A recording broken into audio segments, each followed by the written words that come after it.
Rain blurred the edges of the city, turning New York into a watercolor of neon and fog. Grace Miller stumbled out of the bar, her black heels clicking unevenly against the wet pavement. Her mascara had begun to smudge, not from the rain, but from the tears she'd tried to hide since the argument with her ex earlier that night. She had worked 12 hours straight at Holt Dynamics, delivered a flawless campaign pitch, and still ended the night being told she would never be more than a pretty distraction. Now she was cold, angry, and dizzy from the cocktails she should not have had.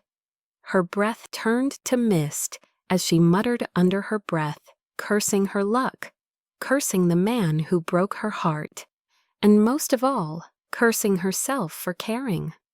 When a group of men outside the bar whistled and one lifted a phone to film her, Grace froze.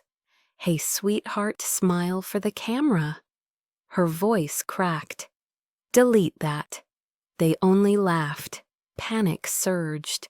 She stepped back off the curb just as headlights cut through the rain. A strong arm caught her before she fell. "That's enough," a deep voice said. Adrian Holt did not shout often, but when he did, people listened. The men backed off instantly, muttering. Grace blinked up at him, disoriented. She knew that face from the company newsletter, from the framed covers of Forbes in the lobby. Adrian Holt, billionaire, CEO of Holt Dynamics, the man whose signature sat at the bottom of her paychecks. She tried to speak, but her words slurred. "Mr. Holt, what are you doing here?" His expression softened. "Keeping someone from doing something they'll regret." He guided her toward the waiting car, the rain soaking through his suit. The driver opened the door, and Adrian steadied her as she climbed inside. In that split second, a camera flashed from across the street. He turned sharply, but whoever took the photo had already vanished into the rain. By morning, the photo was everywhere. A grainy image of Adrian Holt holding a young woman under the streetlight, his hand on her arm, her head tilted toward his chest. The headline read, "Billionaire, Adrian Holt caught with drunk employee." The internet devoured it. Threads exploded on social media. Was it love? Was it scandal? Had the widowed billionaire found a new affair with his staff? At 8 a.m., Grace woke to her phone buzzing nonstop. Her inbox was filled with messages from coworkers. Half pity, half judgment. "You made the news." Is it true? Her stomach dropped as she opened the article. Every pixel screamed humiliation. The comments below were worse. Typical office ladder climber. She knew what she was doing. By noon, she had locked herself inside her small Brooklyn apartment, ignoring every call. When she saw Adrian's name flash on her phone, she couldn't bring herself to answer. He must hate her. He must think she had ruined his reputation. Yet that afternoon, while reporters swarmed outside Holt Tower, Adrian stood before them in his charcoal suit, unflinching. "Mr. Holt, do you deny the allegations?" one shouted. "No," Adrian said simply. "I don't deny that I helped someone who was in trouble. If protecting a member of my team from harm is a scandal, then I'll gladly be guilty." The words hit every news cycle within an hour. Commentators called him reckless, arrogant, or romantic. But the man himself didn't flinch. He went back to work as if the world's noise meant nothing. That night, the photo glowed across every screen in the city. Grace sat on her couch, wrapped in a blanket, unable to look away. She should have been relieved, but shame burned her throat. He had risked everything for a woman who wasn't worth a headline. Outside, thunder rolled. Across the river, Adrian stood in his penthouse office, the same photo pulled up on his monitor. His reflection overlapped with hers in the image, two figures frozen, in a storm neither had chosen. He turned off the screen, walked to the window, and stared out at the skyline. The rain still hadn't stopped. He remembered the way she had looked at him, half afraid, half lost, and how her voice had trembled when she said his name. He didn't know why it mattered. He had helped hundreds of employees, signed hundreds of paychecks, made countless speeches about leadership and integrity. Yet something about that night about her refused to fade. As lightning illuminated the glass, his own reflection stared back, solemn questioning. Grace Miller was likely home by now, regretting every second. She was probably promising herself she would forget it all. But Adrian knew better. There are some nights that etch themselves into your memory, the kind that shift something inside you without permission. He exhaled slowly, the city stretching endlessly beneath him. Somewhere across that skyline, she was staring at the same storm, replaying the same moments, haunted by the same questions. And though neither of them would ever admit it, both knew the truth. She couldn't forget. Neither could he. Monday morning arrived, with the kind of gray light that made everything look softer, quieter, almost deceptive. Grace Miller stood in front of the mirror in her small Brooklyn apartment, clutching the phone that hadn't stopped vibrating since Friday night. Her reflection looked different, older maybe, or just more tired. She had barely slept since the photo went viral. Every time she closed her eyes, she saw it again. Adrian Holt's hand on her arm, the look of worry in his eyes, the flash of the camera slicing through rain. It played on repeat, like a cruel movie she couldn't pause. When the subway doors closed behind her, the whispers began. Two women from her department tried to hide their phones, but Grace saw the screen, her own face on some gossip site. She turned away, heart pounding. At Holt Tower, security guards kept reporters outside, but the noise still found its way, in questions shouted through the revolving doors, cameras flashing against the glass. Inside it felt like the air had weight. Grace wanted to turn around, but her badge clicked green. She was in. She braced herself for humiliation. Every step toward her desk felt like walking into a courtroom. Conversations stopped as she passed. Screens glowed with the same headline. "He's her boss, right?" What did she think would happen? Grace kept her head down until her phone buzzed with a single message from HR CEO, requests a meeting. 10:00 a.m. She thought she might faint. At 9:59, she stood outside his office, staring at the glass doors, with his name etched in silver, Adrian Holt, Chief Executive Officer. The receptionist gave a polite nod and opened the door. Adrian stood by the window, back turned, the skyline stretching endlessly behind him.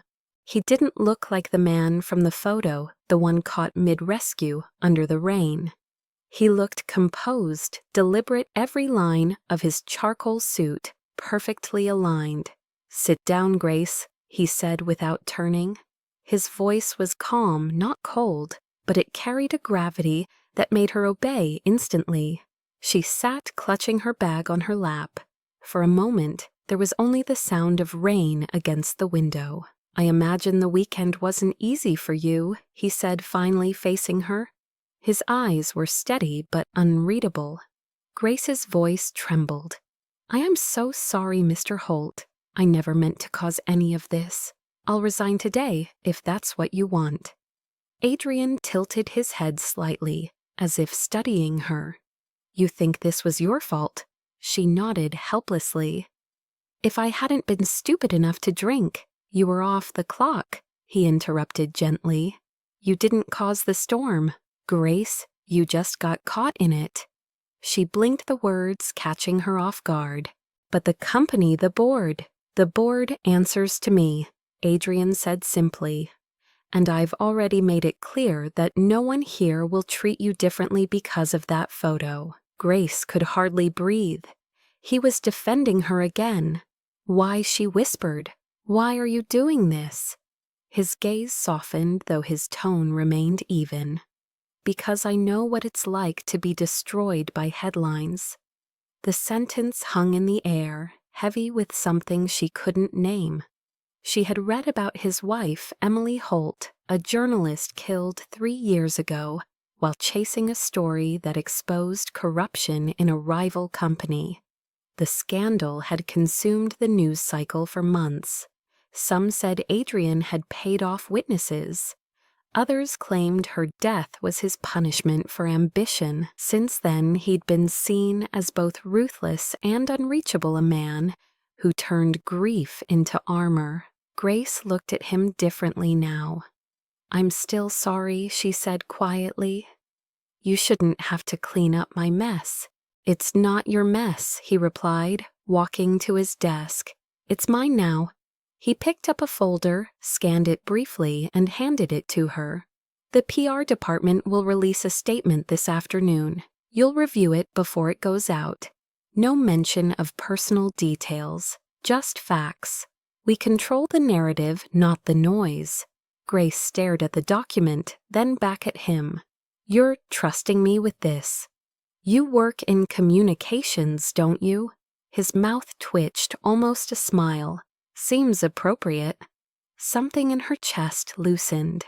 For the first time in days, she felt like she could breathe. "Thank you," she murmured. "Don't thank me," he said. "Just do your job. Do it well." He turned back to the window. The conversation was over, but Grace lingered for a second, unsure if she should say more. Then quietly she added, "I wish people saw what I saw that night."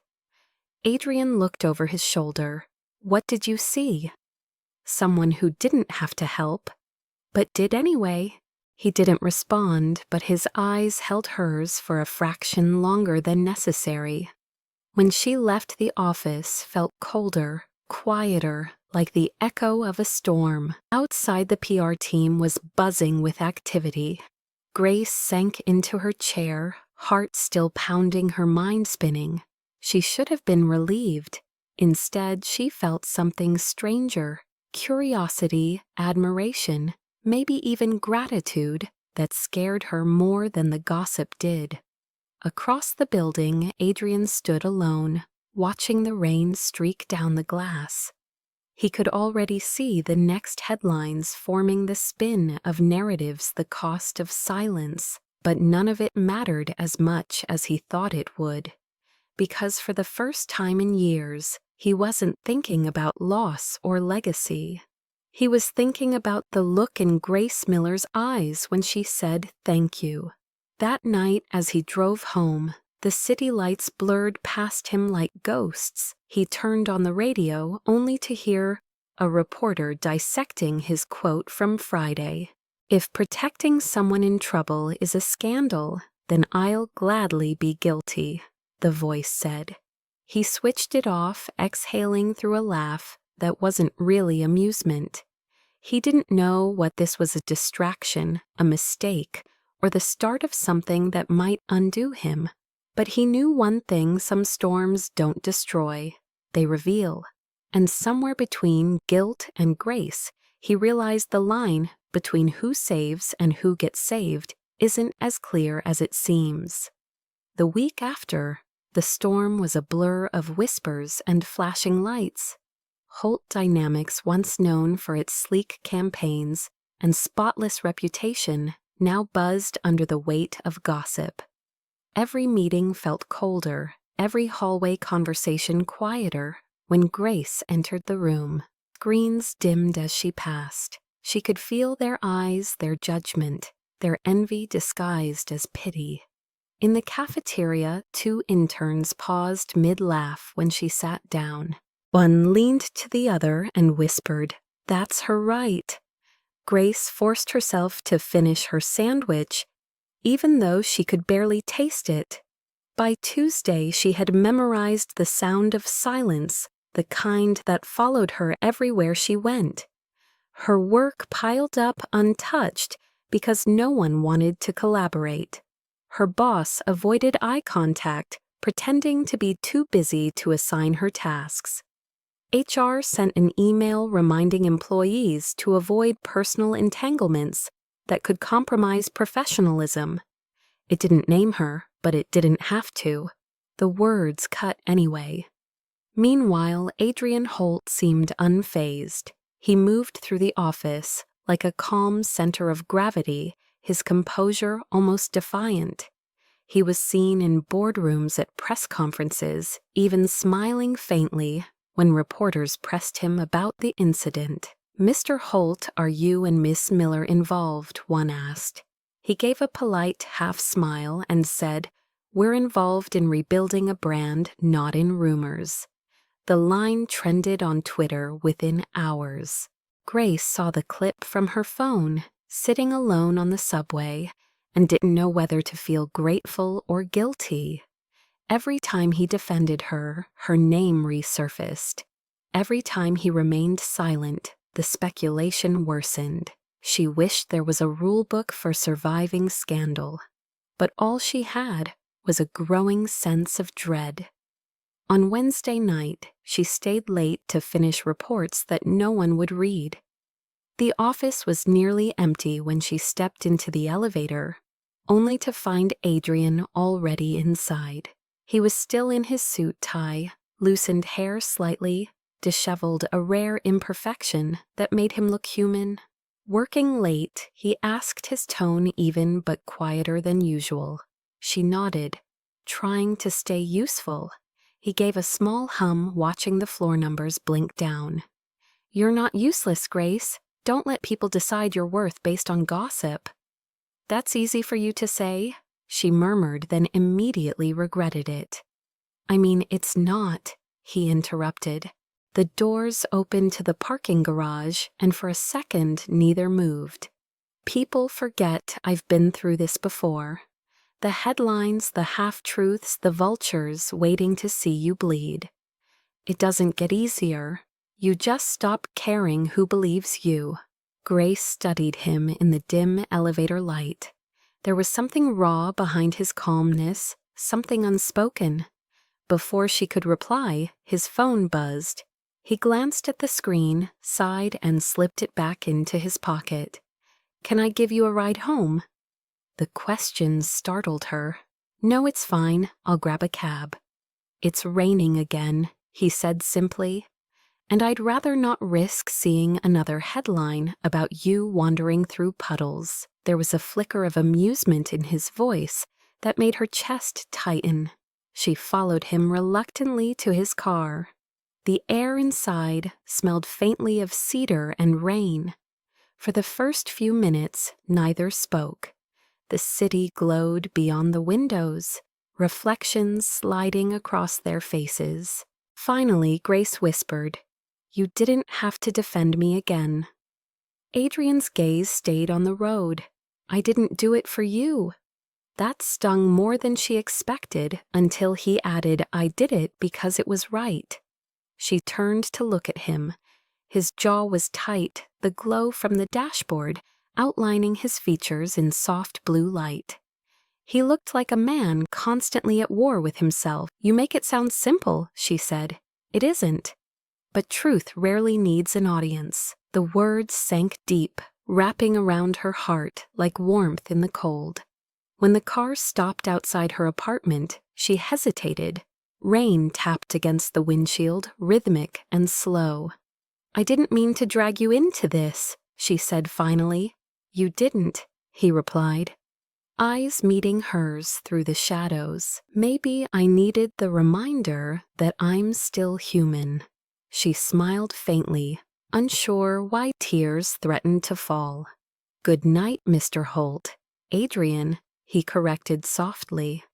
"At least when we're not in the office." She nodded, her voice barely a whisper.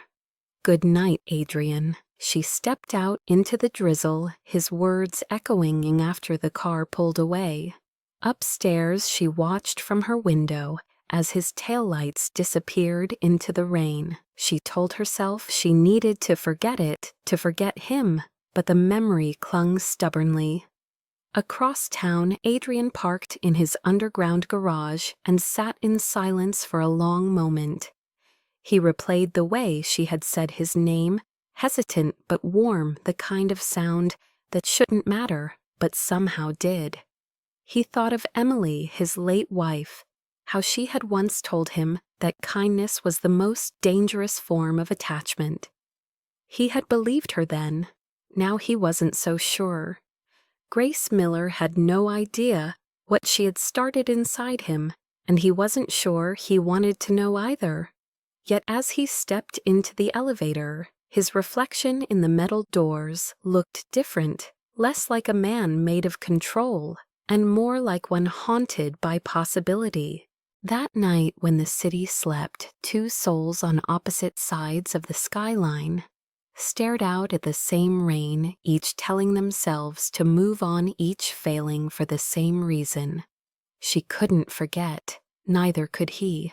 The following week unfolded like a quiet storm. Grace arrived earlier than everyone, left later than most, hoping that enough work would drown the noise.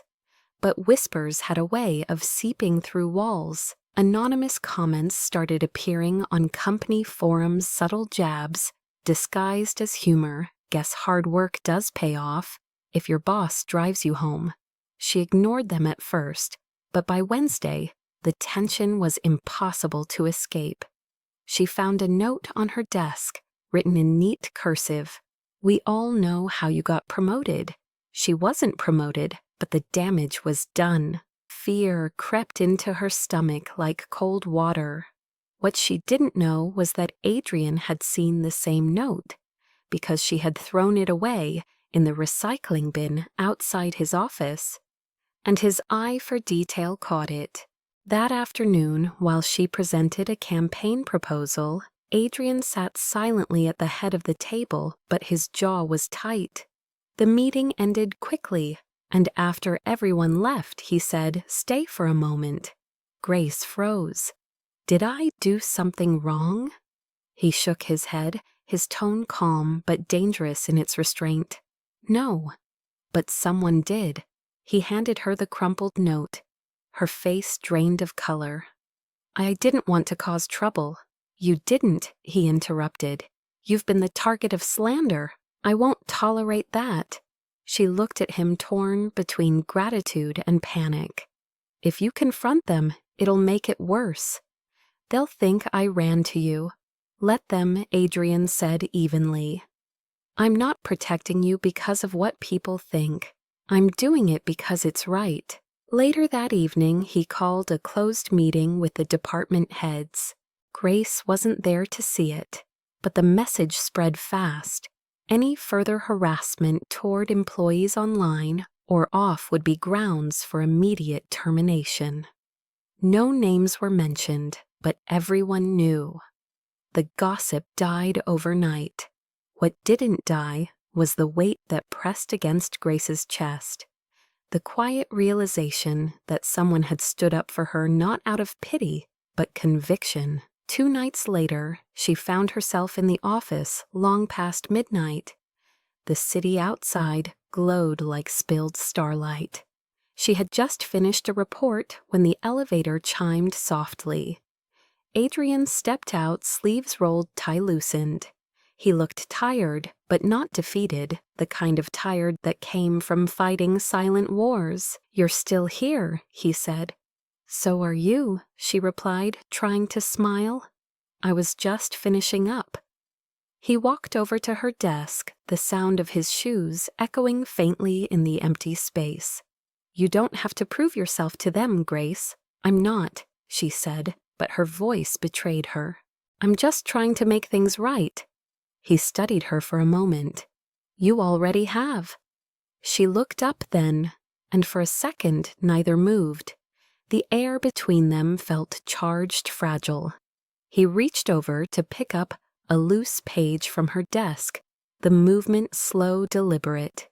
She could smell the faint scent of his cologne, something dark and clean, like cedar and rain. When he straightened, their faces were inches apart. "You shouldn't let them make you small," he said softly. "You've got more strength than they'll ever admit." She swallowed hard. "You don't know me, Mr. Holt." "Adrian," he corrected, his voice almost a whisper. "And I know enough." The silence that followed was electric. She noticed the faint scar on his wrist, the way his eyes held a trace of something distant. Maybe pain, maybe memory. "You should go home," he said finally, stepping back just enough to breathe again. "It's late." She nodded, gathering her things. But when she turned, he said quietly, "Grace." She stopped. "You were right about one thing. I don't know everything about you, but I know how it feels to be talked about, dissected, misunderstood." She met his gaze. "Your wife," she said softly. He didn't flinch. "Yes." When she died, the headlines didn't stop for a second. They called her reckless. They called me cold. I spent months trying to rewrite a truth that was never mine to control. "I'm sorry," she whispered. "Don't be," he said. "Just understand why I won't let anyone do to you what they did to her." The words hung between them like fragile glass. She wanted to say something, anything, but nothing felt adequate. Instead, she stepped closer and without thinking reached out to fix the collar of his shirt, which had folded awkwardly against his neck. The gesture was small, instinctive, but when her fingers brushed his skin, time seemed to stop. His breath caught hers too. For a heartbeat, the world outside ceased to exist. The rain, the city, the whispers. All of it faded until there was only the quiet hum of electricity and two people standing too close. She pulled back, first flustered. "Sorry, it was crooked." His voice was low. "Thank you." The moment passed, but it didn't dissolve. It lingered humming beneath her skin as she walked to the elevator. Inside, she caught her reflection in the mirrored wall, flushed cheeks, trembling hands. She laughed quietly to herself, not because anything was funny, but because her heart wouldn't stop racing. Upstairs, Adrian remained still for a long time, staring at the door she had just walked through. He could still feel the ghost of her touch, impossibly light, but anchoring him to something real. It wasn't attraction, not yet.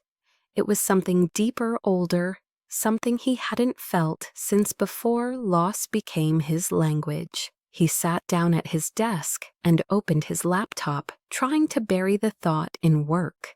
But every time he blinked, he saw her hand at his collar, the look in her eyes when she said his name. He leaned back, exhaling through a soft laugh that sounded almost self-mocking. "You need to forget this," he muttered. But even as he said it, he knew he wouldn't. Across the city, Grace sat by her window, wrapped in a blanket, watching rain blur the streetlights. She tried to write an email to herself, a note that said, "Forget it, forget him." She typed the words 3 times and deleted them each time. The clock ticked past 2 a.m., and when her eyes finally closed, the last thing she remembered was the feel of his hand brushing hers. She couldn't forget, neither could he. By the end of that month, Holt Dynamics had become a battlefield of rumors and politics. The initial scandal had quieted, but tension still rippled through every meeting and every inbox. Grace focused on her work, staying quiet, keeping her head down. Yet something strange had begun to happen. Every time she succeeded, every time she proved herself, it seemed to make someone angrier. Then one morning, her computer froze mid-presentation. When she rebooted, an email appeared in her inbox forwarded to the entire executive chain. The subject line made her stomach twist, proof of relationship between CEO and employee. Attached was a set of blurred photos and fabricated messages screenshots. of fake texts that made it look as if she and Adrian were lovers. Grace's hands shook as she scrolled. Every word was a lie, but lies spread faster than truth. Within an hour, the email had leaked beyond the company. By lunch, her phone buzzed with notifications from reporters, influencers, and strangers, calling her a homewrecker, a manipulator, a gold digger. Grace locked herself in the restroom and tried not to cry. Outside, the storm raged again. Adrian was in a meeting with the board when his assistant burst in pale-faced. "You need to see this." He opened the email, read the first few lines, and his jaw clenched. "Find out where it came from," he said quietly. "Now." Within minutes, he traced it to an anonymous sender, routed through multiple fake accounts. But the timing was deliberate. The board had been restless, waiting for an excuse to question his leadership. The chairman leaned back in his chair, voice smooth and cold. "Adrian, this company has survived too many PR disasters. We can't afford another. Until this clears, I'm afraid we'll have to ask you to step back from daily operations." The words landed like bullets. "You're asking me to step down because I protected an employee?" Adrian asked evenly. "We're asking you to protect the company," another board member said. "Your image is too tied to hers now." He stood calm but lethal. "Then so be it. But let me be clear, if you let this witch hunt define who we are, you'll regret it." He walked out before they could respond.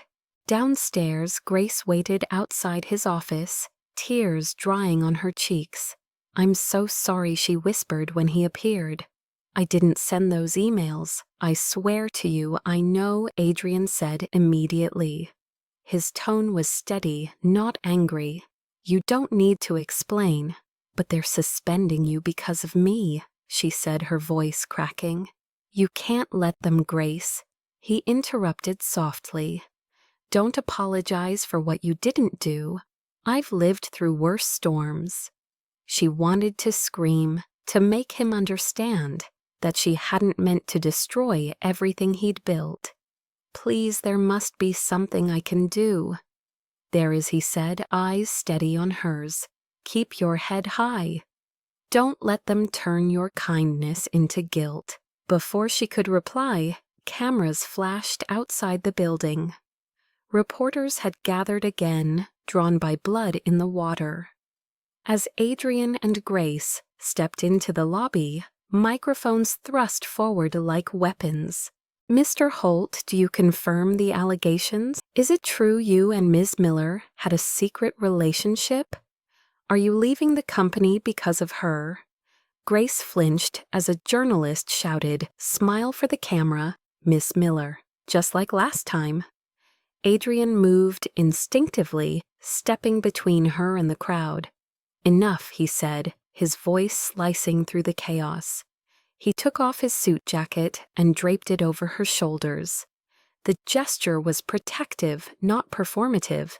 "This woman has done nothing wrong," he said, his voice firm but calm. "You can twist the story however you want, but the truth won't change." Rain began to fall again. Soft at first, then heavier, washing across the marble steps as flashbulbs sparked like lightning. He guided her toward the waiting car, his hand firm but gentle on her back. Someone shouted, "So it's true, then you're defending your lover." Adrian turned, rain dripping from his hair, eyes blazing. "No," he said evenly. "I'm defending a person you've all decided to destroy because it's easier than looking for the truth." The photos from that moment, the billionaire shielding his employee in the rain, hit the internet within minutes. Some saw nobility, others manipulation, but everyone had an opinion. Inside the car, silence settled like fog. Grace clutched his jacket around her, shivering. "You shouldn't have done that," she whispered. "It'll only make it worse." Adrian looked out the window, his reflection fractured by raindrops. "It can't get much worse. They'll ruin you," she said. "Let them try," he murmured. "I've already survived the worst kind of loss. This." He gestured toward the storm outside. "This is noise." She looked at him, seeing not the billionaire from magazine covers, but a man stripped bare of pretense. A man who chose principle over power. The city lights flickered across his face, and she realized something had shifted inside her. It wasn't pity or gratitude, it was something deeper, something that terrified her. "Why are you doing this for me?" she asked quietly. His gaze softened. "Because someone once did it for me, and I failed them. I won't make the same mistake twice." Neither spoke after that. The hum of the engine and the rhythm of rain filled the silence. When the car stopped outside her apartment, he turned to her. "You'll get calls from reporters. Ignore them. HR will contact you tomorrow. Take some time off." "And you?" she asked. "What happens to you now?" He smiled faintly. "I take a step back. Then I stand again." She wanted to say something. "Thank you, I'm sorry." "Don't go," but the words tangled in her throat. He reached for the door handle, then paused. "Grace," he said, his voice softer than she'd ever heard it. "Whatever they write tomorrow, remember this truth doesn't need permission to exist." He stepped out into the rain, no umbrella, no entourage, just a man facing the storm head-on. She watched him walk away until his silhouette disappeared in the blur of streetlights. That night, as headlines screamed betrayal and downfall, two truths remained unshaken. He had chosen integrity over image, and she had witnessed courage, dressed not in perfection, but in rain-soaked defiance. In the quiet of her apartment, Grace pressed his jacket to her chest and whispered the words that had become both comfort and curse. She couldn't forget. Neither could he. The next morning the city moved on, as if nothing had happened, but Grace Miller's world had changed beyond repair. The headlines kept cycling her name, fading in and out, of trending lists like a scar, reopening every few hours. Adrian Holt had officially stepped down as CEO. Temporarily, the press release said, but everyone knew what that meant. In the world of billionaires, stepping back often meant stepping away for good. Holt Dynamics appointed an interim executive, and the new leadership wasted no time in reshaping the narrative. Grace received an email from HR full of careful language and false sympathy. "In light of recent events, we understand the toll this has taken on your well-being. We recommend a voluntary leave of absence." She read it twice before realizing it wasn't a suggestion, it was a command. She typed her resignation, instead brief and professional. No emotion, no defense. She didn't even say goodbye. She packed her desk after hours to avoid the curious eyes and pitying smiles. The city felt different that night, colder, bigger, lonelier. She walked home in the rain and didn't bring an umbrella this time. She wanted to feel it the way he had felt it, when he walked away from the cameras head high, unflinching. Grace rented a smaller apartment a few blocks from the river where no one knew her name. She found a job at a local nonprofit, managing their outreach program. Low pay, long hours, but peace. At last, weeks passed, then months. She rebuilt her life piece by piece. Small, steady acts of survival, morning coffee walks by the river, volunteering at literacy events with children. She smiled again sometimes, but the sound of rain still made her pause. Every storm brought him back. The night he gave her his jacket, the warmth in his voice. When he said truth doesn't need permission, the way he had looked at her, as if she mattered in a world that didn't. She tried to bury it, but it lived in the quiet spaces between her thoughts. One evening after closing an event, she stayed to help stack chairs. When her coworker said, "Did you hear about Adrian Holt?" her heart stopped. What about him? "There's a hearing next week. SEC stuff sounds bad.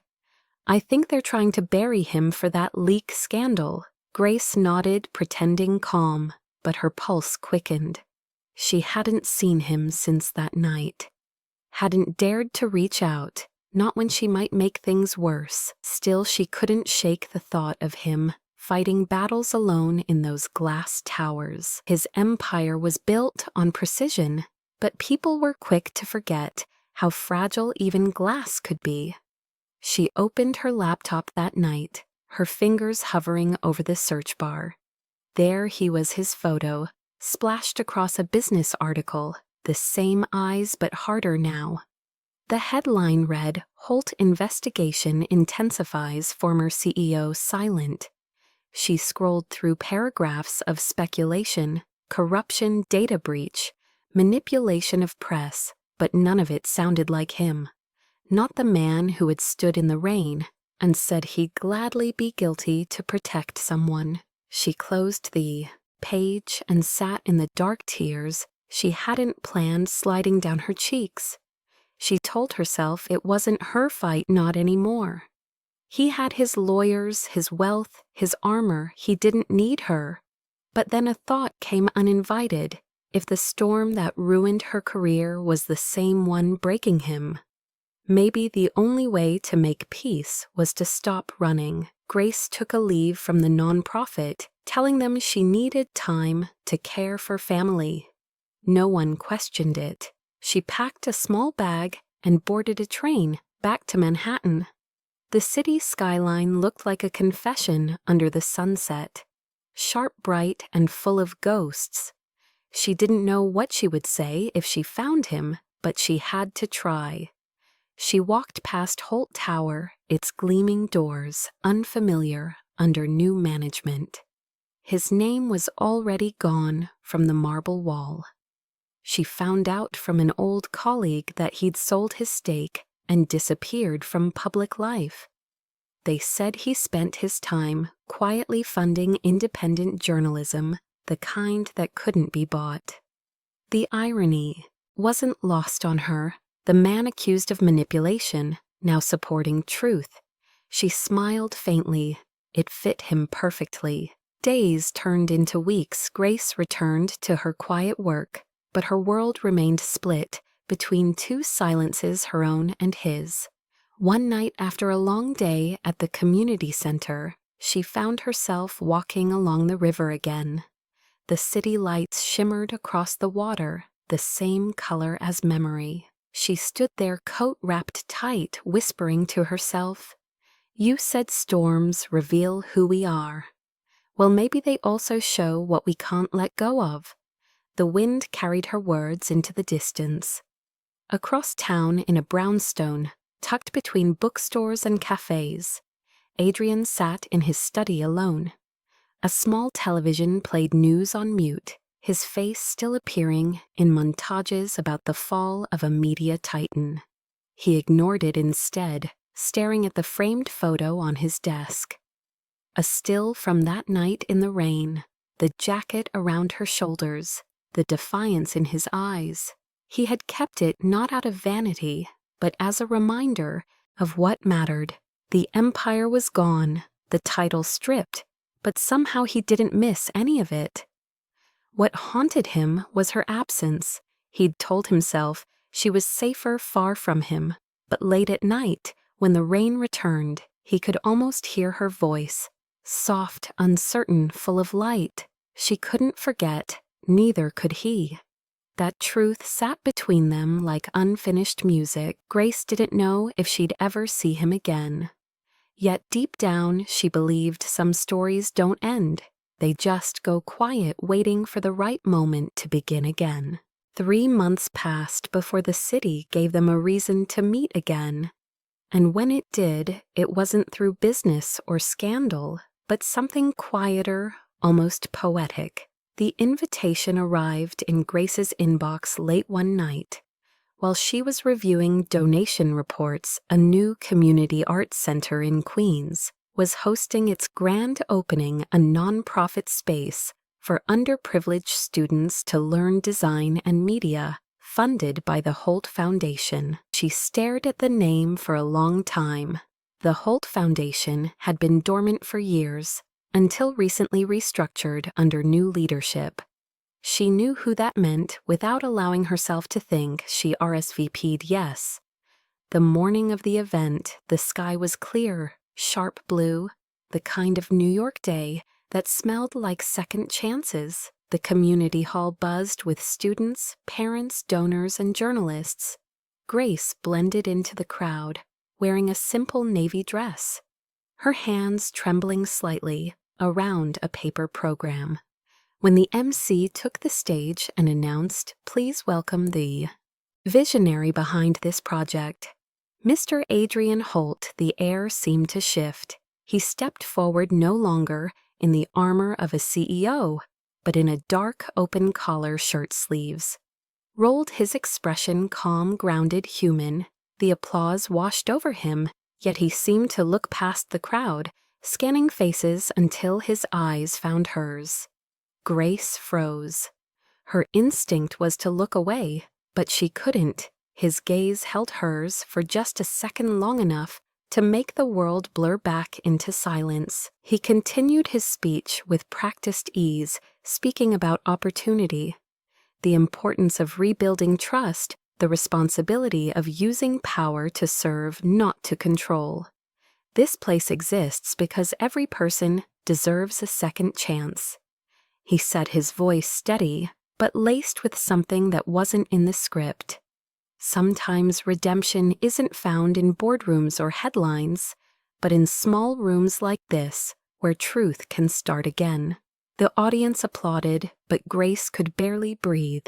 When the ceremony ended, she lingered near the art exhibits, pretending to admire student work. Her reflection wavered in the glass until his appeared beside it. "I thought you might be here," Adrian said quietly. She turned her head just enough to meet his eyes. "I wasn't sure I should come." "I'm glad you did," he said simply. There was no grand apology, no awkward small talk, just a calm gravity between them. "You built all this," she said. "You used your name again." "Names don't matter anymore," he replied. "Purpose does. I wanted to create something that couldn't be taken away by gossip or greed." She smiled faintly. "You did, we did. You were part of the reason I remembered what truth looks like." The words hit her harder than she expected. "I didn't do anything. You reminded me that integrity still has a face." His voice was soft but firm. "That night wasn't about a scandal. It was about humanity, and I forgot what that looked like until you." The noise of the room faded, as if the rest of the world had quietly stepped aside. Grace felt her throat tighten. "You lost everything because of me." "No," he said, "I lost everything because I stopped caring what was worth keeping." "You made me remember." They walked together along the hallway, lined with murals painted by the students. Every color seemed alive under the afternoon sun pouring through tall windows. At the far end of the corridor, the glass opened to a small garden where the city skyline shimmered in the distance. "I used to hate this view," Adrian admitted. "Too many ghosts. And now it feels like a beginning." Grace hesitated, then said, "When I left the company, I told myself it was to protect you, but the truth is I was scared. I thought I'd already ruined your life." "You saved it," he replied quietly. "You gave it meaning when everything else was noise." The air between them felt different now, lighter, filled with the hum of something inevitable. "So what happens now?" she asked. He smiled slightly. "Maybe we stop running from storms. Maybe we see where they lead." She looked up at him, the light catching her eyes. "Sometimes they lead us home," she said, and the words came out before she realized they echoed his own from long ago. His smile deepened. "You remember, I couldn't forget," she whispered, and the phrase lingered between them like a secret rhythm neither wanted to break. A volunteer called his name from across the courtyard, breaking the spell. He turned to her again. "Wait for me after the crowd clears. I'd like to show you something." Hours later, when the guests had gone and the sunset painted the city in amber tones, Grace stood by the large mural on the back wall depicting rain turning into light. Adrian joined her carrying 2 cups of coffee. "It's beautiful," she said. "The artist said it's about transformation." "Fitting," he murmured, watching her instead of the wall. "There's something I've been meaning to ask you." "Grace, why did you really answer my call that night?" She thought for a moment. "Because you asked for help. And that's reason enough." "It was for me," she said simply. He smiled that quiet half-smile she remembered from the boardroom and from the rain. Then maybe that's all it ever takes. One act of kindness, one choice to stay instead of walk away. They stood there as the last light faded the hum of the city below them, carrying on unaware that something fragile and extraordinary had just begun. Neither of them reached for more they didn't have to. The silence said everything. As the evening breeze moved through the open doors, Grace realized this was no longer about redemption or survival. It was about belonging. And for the first time in months, she felt it. She turned to him. "You know what the irony is," she said softly. "That night everyone thought you saved me, but maybe I was the one saving you." Adrian's eyes softened. "Maybe we saved each other." The words settled between them, simple, true, inevitable. She smiled and whispered one last time. She couldn't forget. His reply came almost like an echo. Neither could he. The night of the opening ended, but neither of them could leave. When the last of the volunteers had gone, the city was already quiet, its pulse slower, the noise replaced by the soft hum of traffic far below. The glass windows of the art center reflected the skyline like a second world one that belonged only to them. Grace and Adrian stood near the entrance, neither speaking for a long time. The air felt fragile, as if words might break whatever balance existed between memory and what came next. "You never answered my emails," he said, finally, voice low. "I wrote 3, maybe 4. Grace looked down at her hands. "I didn't know what to say. I thought you'd moved on, that you'd rather forget everything connected to that scandal." "Forget?" He let out a soft laugh, but it wasn't amusement. "Do I look like a man who's forgotten?" She looked up and saw it in his eyes, fatigue. Yes, but also something deeper. The same quiet ache that had lived in her chest all those months. "You changed everything," she said softly. "And I destroyed your career in the process." "You didn't destroy it," Adrian said, shaking his head. "I walked away from something that had stopped feeling like purpose. That's not destruction, that's clarity." She studied him the way the light from the hallway framed his face. "Do you miss it? The company?" He paused. "Sometimes, but not the man I had to be to keep it." They moved toward the terrace overlooking the city. The evening air smelled faintly of rain and concrete, of something cleansing. Grace leaned against the railing, arms crossed against the chill. "You know," she said, "I used to think strong people didn't break. You proved me wrong. Maybe strength isn't about not breaking," he said. "Maybe it's about what you build afterward." She smiled faintly. "Then you've built something beautiful." "So have you," he replied. "I read about your work at the literacy program, the way you've rebuilt your life quietly. while the world was busy judging. That's strength too. She hesitated, emotion flickering across her face. I did it because I couldn't let that story be the last thing that defined me. And now, he asked, now I'm not sure who I am without it. You're the person who faced the storm and didn't drown, he said. She turned to him, then something in his tone making her breath catch. The city lights painted his face in gold and shadow, and for a second she saw him not as a CEO or a savior, but as a man flawed real, undone by the same loneliness that had haunted her. When my wife died, he began slowly, his voice quieter. Now I thought that was the end of me. Not just emotionally, but morally. Because I was the one who pushed her toward the story that killed her.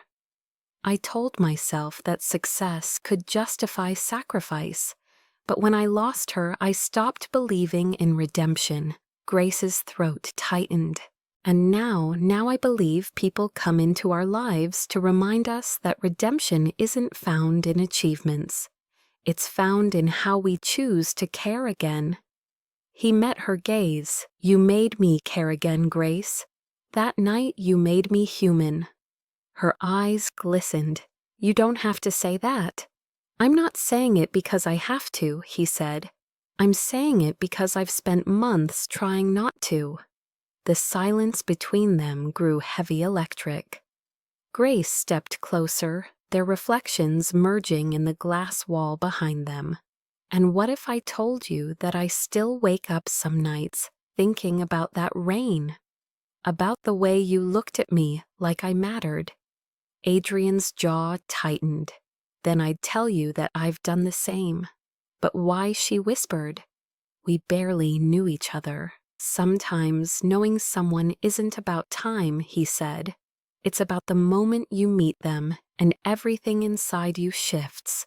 She felt her pulse in her throat, her heartbeat rising, like it remembered something her mind had buried. I thought you'd forgotten me, she said. I tried to, he confessed. But the harder I tried, the louder the memory became. Grace smiled through a quiet breath. She couldn't forget, she said softly.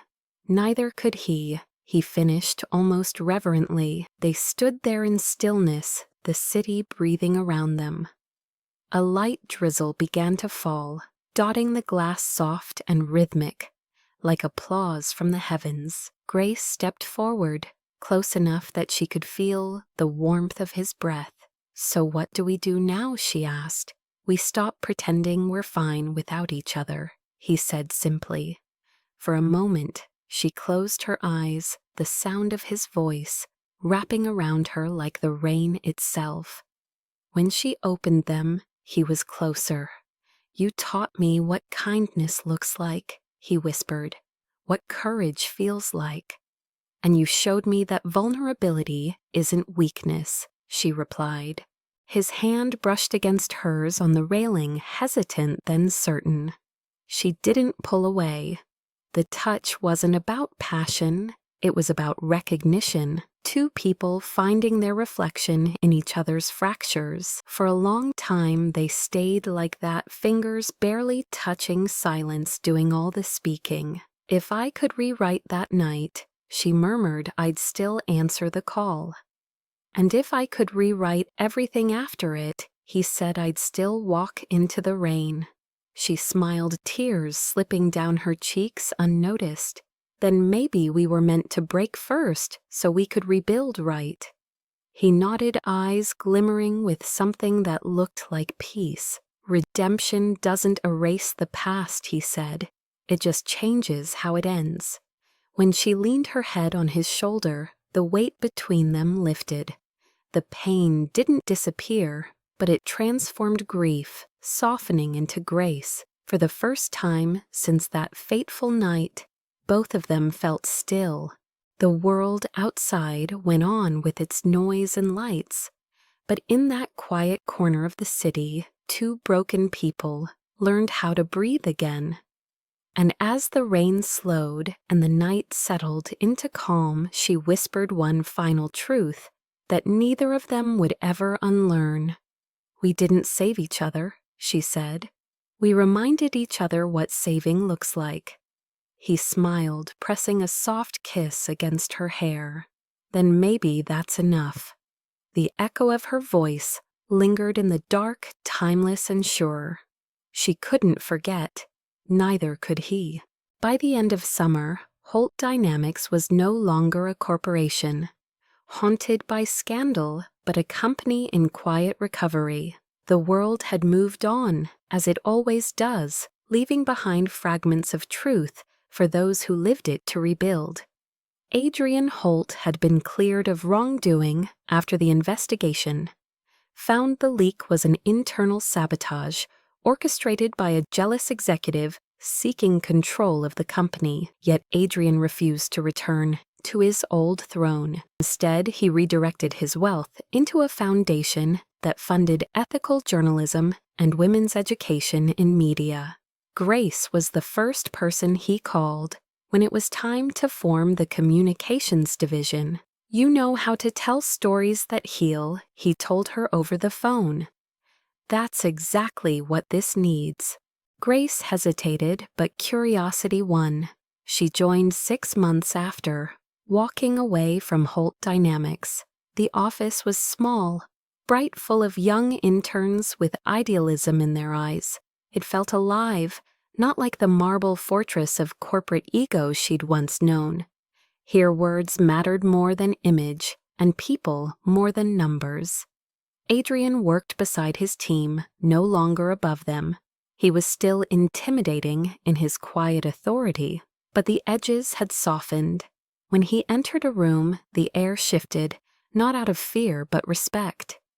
Grace watched him one morning as he knelt beside an intern, struggling with a report, his tone patient, his smile faint and real.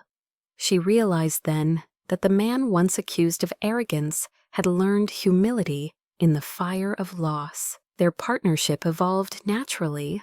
They debated ideas over coffee, scribbled campaign drafts on napkins, laughed over midnight deadlines. For the first time, Grace felt like she wasn't walking in anyone's shadow. She was part of something that belonged to both of them. As the foundation grew, so did the whispers of admiration from the public. The fallen billionaire returns to build, instead of conquer, headlines said. But for Adrian, the redemption was personal, not performative. Every project bore the mark of intention, a promise to his late wife that truth would never again be used as a weapon. One afternoon, Grace was preparing materials for a press conference when Adrian appeared at her desk. "You'll lead tomorrow's briefing," he said. She blinked me. "You've earned it. Adrian, the board members will be. They're international press too. I'm not, you are." He said simply, "You've already done the work. All that's left is to own it." The next day, the auditorium filled with journalists' cameras flashing. The event launched a new initiative, scholarships for underprivileged young women pursuing media ethics. Grace stepped to the podium, hands trembling but voice steady. She spoke not as a victim of past scandal, but as a survivor of it. When stories are told with compassion, she said they have the power to rebuild what lies can destroy. The room fell silent, then broke into applause. Adrian watched from the back, proud but distant, his expression unreadable. That night she found him on the balcony, overlooking the city. A familiar view bathed in golden light. "You didn't tell me it would feel like that," she said. He smiled faintly. "Some things you have to discover on your own." "I saw your face when I quoted your line about compassion," she teased. "You looked like you wanted to interrupt." "I did," he admitted, "but it was better coming from you." The quiet that followed was comfortable, heavy with meaning. "Do you ever think about what we went through?" she asked finally. "Every day," he said, "but not with regret. With gratitude. Pain teaches faster than comfort ever will." She nodded. It still hurts sometimes, the comments, the judgment. It sneaks back when I least expect it. That's how you know it mattered, he replied. Wounds that shape you never disappear, they just stop controlling you. A soft breeze swept through the open window, carrying the scent of rain. Grace leaned against the railing. You changed the way I see strength, and you changed the way I see forgiveness, he said. Their eyes met, and for a moment, the world narrowed to just them. No titles, no noise, just truth. He reached into his jacket and pulled out a worn photograph. The same image that once nearly destroyed them, the paparazzi shot from that night in the rain. But now it looked different, printed neatly framed at the bottom of a press kit. I keep it, he said as a reminder of what she asked, that some storms are worth walking into. He handed it to her. You should have it. Grace ran her fingers over the image. Do you ever wonder what would have happened if you hadn't answered that text? I try not to, he said, because every version where I don't help you is a version I don't want to live in. Her throat tightened. You've built something good, Adrian, something real. We built it, he corrected. You gave it a voice. A week later, the foundation held its first public gala. The hall was filled with people who once doubted him. Journalists, investors, even a few former critics. Grace watched as Adrian stepped up to the microphone. His speech simple and powerful. Redemption isn't a destination, he said. It's a choice we make every day to be better than we were yesterday. The woman who changed my life didn't just survive a storm. She taught me how to stand in the rain. The audience erupted in applause. Grace felt tears sting her eyes. He looked toward her across the room, not as a man seeking validation, but as one sharing victory. When the event ended and the lights dimmed, they walked outside together. The night air was cool, the city alive but quiet. Adrian exhaled deeply. It's strange, isn't it, how one terrible night became the start of everything good? It's not strange, she said. It's poetic. Do you think people can really start over? He asked. She smiled. We already did. He turned to her, then close enough that she could see the faint lines around his eyes, traces of a man who had earned every scar. Then maybe this time, he said softly, we get to finish the story the way it was meant to be told. She looked at him with the same calm certainty that had once saved them both. Together, he said. Their hands found each other naturally, fingers fitting, as if the years between them had been preparing for this simple truth. Neither of them needed to say more. The city around them kept breathing, unaware that two people who had once lost everything had just reclaimed their peace. In the distance, thunder rolled low and steady, not threatening, just reminding them that storms were part of life. But this time they were ready. She couldn't forget, neither could he, and now they no longer needed to. 1 year later, the city looked different, though perhaps it was just them who had changed. Grace Miller stood on the balcony of Adrian Holt's penthouse, watching dawn spill gold across the skyline.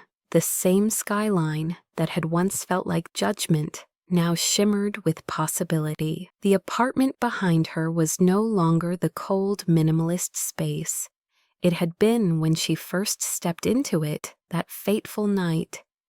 It had color, now warmth, shelves filled with books and laughter. Photos lined the wall, students from the foundation, volunteers smiling at community events, a candid shot of her and Adrian, standing in the rain during a charity drive, and in the center a framed copy of the book they had written together, The Night We Didn't Forget. It wasn't a memoir of scandal, but a collection of stories about kindness, courage, and second chances. It had become a bestseller, not because of fame, but because people saw themselves in its pages. Grace turned when she heard his footsteps. Adrian approached carrying 2 cups of coffee. His hair tousled his shirt, unbuttoned at the collar, softer, somehow more human. "You're up early," he said, handing her a cup. "I couldn't sleep," she admitted. "I keep thinking about tonight." He smiled, that quiet, knowing smile she'd come to love. "You mean our first public event as authors, or the fact that the world's about to read our story between the lines?" She laughed, maybe both nervous, terrified. "Good," he said. "It means you still care." They stood in silence for a while, watching the city wake. The sound of car horns mixed with birds and the faraway hum of life. She leaned into him, his arm wrapping around her shoulders. Naturally, like a promise, neither of them had ever put a label on what they were. There was no need. Their bond had grown beyond romance or redemption. It was partnership in the truest sense. 2 people who had walked through fire and come out carrying light. That evening, the launch event for the book filled a restored theater downtown. Rows of readers, journalists, and former colleagues crowded inside, every seat taken, every camera waiting.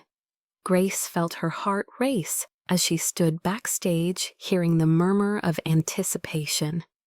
Adrian reached for her hand. "Remember what we said. Yes, don't faint before page 20, no," he said, smiling. "Remember why we did this. To remind people that one act of decency can outlive every lie." The curtain rose. The applause hit her like a wave. She blinked under the soft spotlight and began to speak. "A year ago, I thought my life was over," she said. "I lost my job, my reputation, my sense of self. But sometimes the things that break us are the very things that rebuild us." The audience listened silently.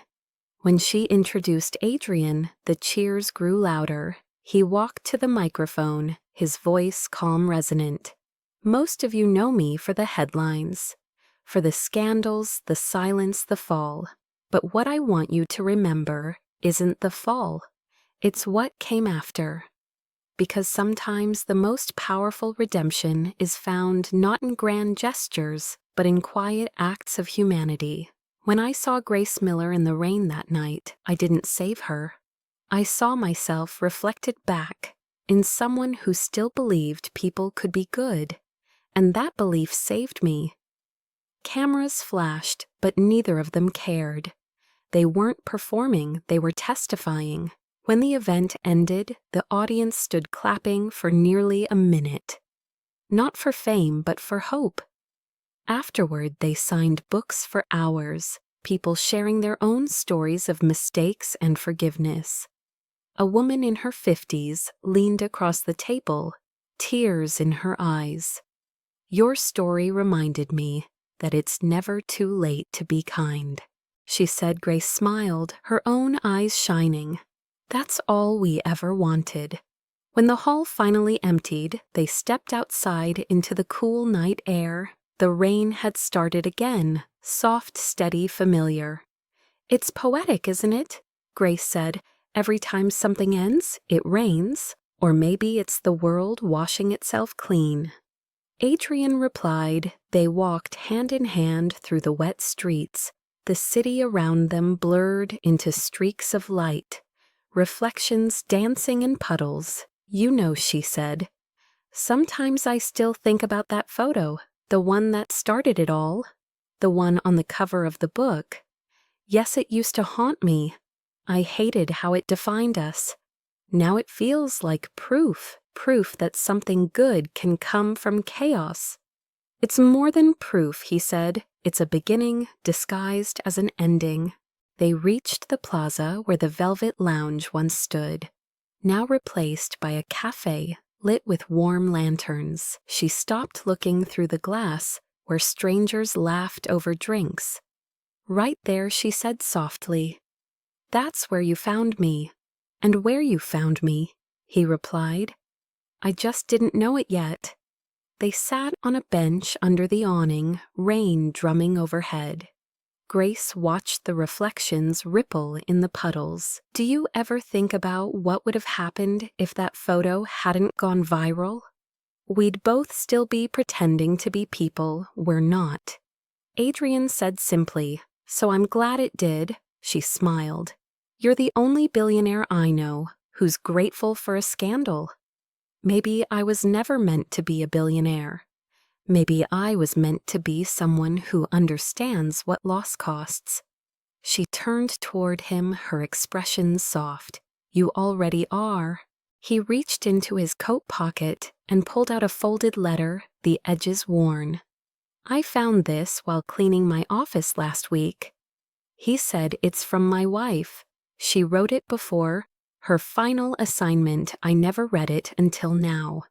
Grace hesitated. Do you want to? He nodded and unfolded the paper, reading aloud. If anything ever happens to me, don't let my story become your prison. Promise me you'll keep believing in people, even when they give you reasons not to. He looked at her, his voice catching. It took me years to understand what she meant, and then one night a stranger reminded me. Grace's eyes filled. She'd be proud of you.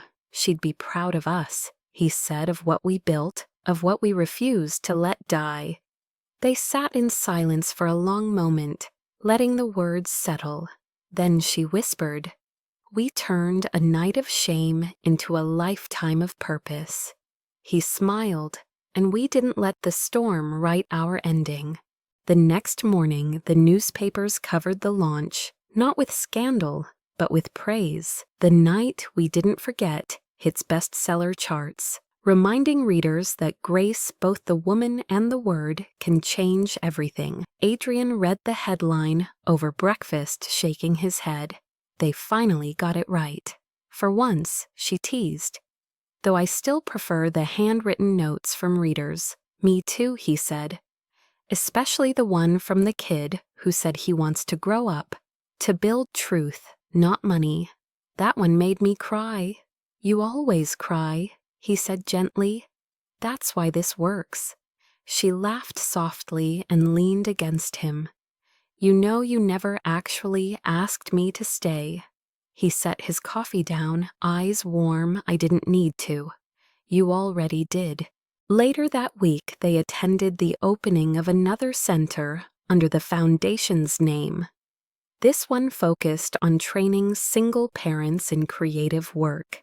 Grace spoke to a group of young women, telling them how the worst night of her life became the first page of a new one. When life breaks you open, she said, don't rush to close it again. Sometimes that's where the light comes in.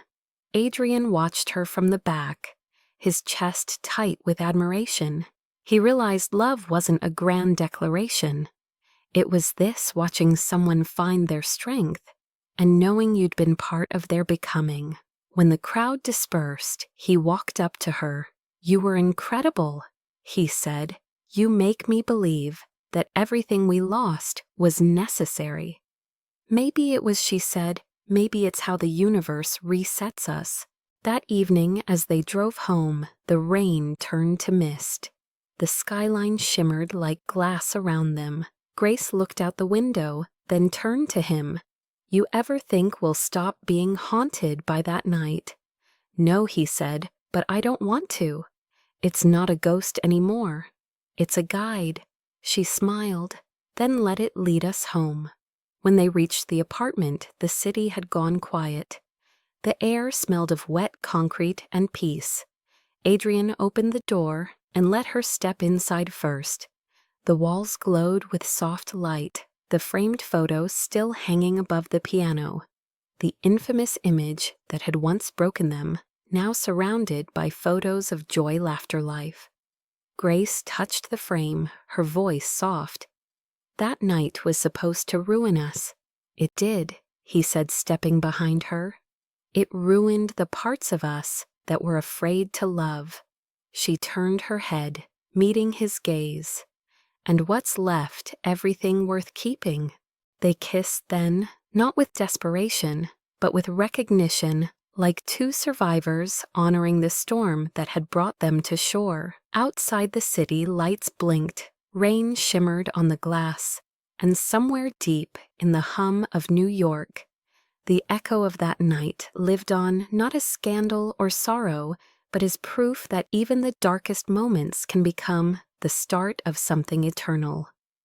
In another world, the story might have ended with silence, but here it ended with two people still standing hand in hand under the same sky that once tried to break them. And as the final drops of rain fell, Grace whispered the line that had followed them through every chapter, every heartbreak, every rebirth. She couldn't forget, neither could he, and now they never would. Before we go, I want to leave you with this. Every story we share here isn't just about love or redemption. It's about the invisible threads that connect us, the quiet choices we make when no one is watching, the moments that define who we are, even when the world gets it wrong.